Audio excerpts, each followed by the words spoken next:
পূর্ব মেদিনীপুর জেলা পুলিশের উদ্যোগে আজ কাঁথি সেন্ট্রাল বাসস্ট্যান্ডে বাইক আরোহী ও সাধারণ মানুষের উদ্দেশ্যে সচেতনতা শিবির অনুষ্ঠিত হলো। বাইক আরোহীদের দাঁড় করিয়ে চেক করা হয়, তাদের মাথায় হেলমেট নেই তাদেরকে যেমন হেলমেট প্রদান করা হয়, তেমনিভাবে যারা হেলমেট পরে বেরিয়েছেন তাদেরকে গোলাপ ফুল দিয়ে স্বাগত জানানো হয় জেলা পুলিশের পক্ষ থেকে।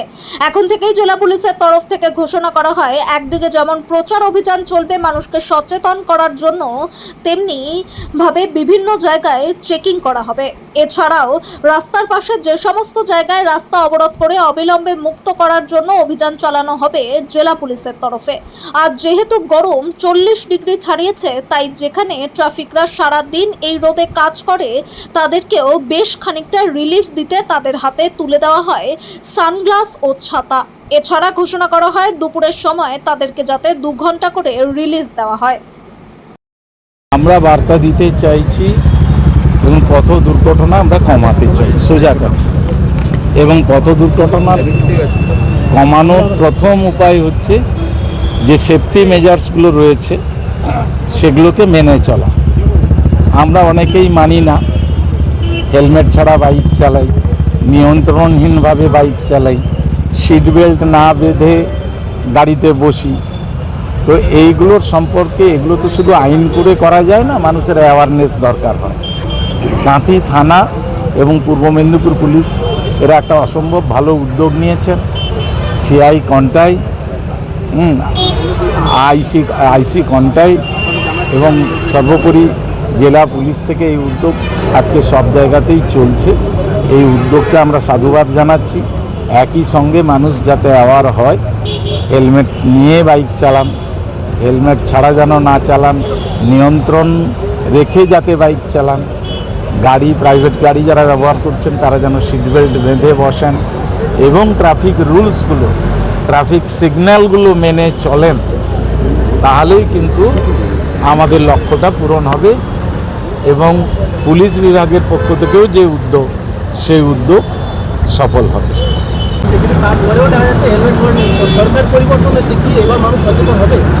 চেষ্টা তো চলছে, দেখুন সচেতন একটা সরকার আপনাকে সচেতন করতে পারে 100% খুঁটিনাটিভাবে। আপনি গ্রামের মধ্যে হেলমেট ছাড়া বাইক চালালেন, সেই মুহূর্তে সেখানে পুলিশ পৌঁছাতে পারবেন। তাহলে এক্ষেত্রে যেটা দরকার সেটা হচ্ছে আমাদের অ্যাওয়ারনেস। সেই অ্যাওয়ারনেসটাকে গ্রো করানোর চেষ্টা করছি। আমরা যদি সামাজিক মানুষ হিসাবে প্রত্যেকেই মনে করি যে না, আমরা আমাদের সেফটি মেজার্সগুলো মেনে চলবো, তাহলে কিন্তু দেখবেন অনেকটাই অভ্যাস হয়ে যাবে। আমরা আজকের যেহেতু মেদিনীপুর জেলাতে প্রচুর রোদ, দুপুরবেলা দেখা যাচ্ছে 40 ডিগ্রির ওপরে টেম্পারেচার থাকছে, আমরা সিভিক ভাইদের জন্য যারা রাস্তায় চরম রোদে ডিউটি করছেন তাদের জন্য রোদ চশমা, ছাতা, জলের বোতল এবং গ্লুকন-ডি সমস্ত কিছুর ব্যবস্থা করেছি। এবং আগামী দিনগুলোতে প্রতিদিনই তারা সেটা প্রতিনিয়ত ব্যবহার করতে পারবেন। এবং সবচেয়ে বড় যেটা আমরা ঘোষণা করছি, দুপুরবেলাতে যে সমস্ত এলাকায় ট্রাফিকের চাপ বেশ কম থাকে তাদেরকে আমরা একটা নির্দিষ্ট টাইম 2 ঘন্টার জন্য তাদেরকে রিল্যাক্স এবং রিলিফ দিতে চাইছি, যাতে তাদের দুপুরবেলা কাজ করতে কষ্ট না হয়। এবং খুব কম পরিমাণ ফোর্সে যেখানে চালানো যাবে দুপুরবেলাটা, স্কেলিটন ফোর্সে, সেই ব্যবস্থা আমরা করেছি। এবং দুপুরবেলা দুপুর 1টা থেকে 3টে, বিশেষ করে শহরের অঞ্চলগুলোতে চাপ কম থাকে, সেই সময়টুকু আমরা তাদেরকে রিল্যাক্স এবং রিলিফ করার ব্যবস্থা করেছি।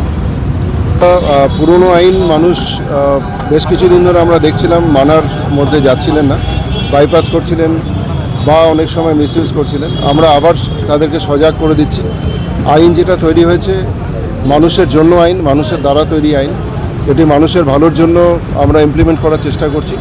এবং রাজ্য সরকার, মাননীয় মুখ্যমন্ত্রী প্রত্যেকেই মানুষকে যেটা বলেছেন যে আইন প্রথমে তাদেরকে জানানো, তাদের মেনে নেওয়ার জন্য তৈরি করা, তার প্রেক্ষাপট তৈরি করা এবং তাদেরকে দিয়ে আইন মানিয়ে আমাদের আগামী দিনগুলোকে সুরক্ষিত রাখা, রাস্তায় সুরক্ষা, ঘরে সুরক্ষা, চারিদিকে সুরক্ষা আমরা ব্যবস্থা করার চেষ্টা করছি। এবং মানুষ আমাদের সাথে আছেন, পাশে আছেন, এই আশা এবং আবেদন আমরা রাখবো মানুষের কাছে যে আগামী দিনগুলোতে আপনারা সুরক্ষিত থাকুন, সুরক্ষিত করার চেষ্টা করুন অন্যকে, এবং পুলিশ প্রশাসন আপনাদের পাশে আছে। এই উদ্যোগ তো সাধুবাদ জানাচ্ছি, কিন্তু বেশ এখনও দেখা যাচ্ছে রাস্তার ধারে বেশ কিছু অবৈধ চিপস বালি বা ইট বা নির্মাণ সামগ্রী রাখা। আর ইদানিং দেখা যাচ্ছে বাইকের সাইলেন্সার চেঞ্জ করে বিকট শব্দ, এইটা নিয়ে কোনো কি উদ্যোগ? এই আইন অলরেডি এক্সিস্টিং আইন আছে। আমাদের যে মোটর ভেহিকলস অ্যাক্ট আছে সেই আইন বিভিন্ন সময় আমরা লাগু করার চেষ্টা করেছি এবং এরপর আরও স্ট্রিক্ট অ্যাকশন হবে। আমরা প্রচার পর্যায়ে রেখেছি। নতুন সরকার গঠনের পর আমরা আবার নতুনভাবে নতুন উদ্যমে প্রচার করছি, মানুষ সাড়া দিচ্ছেন। আশা করছি খুব শীঘ্রই আমরা এটা নিয়ে লিগ্যাল অ্যাকশন নিতে পারবো।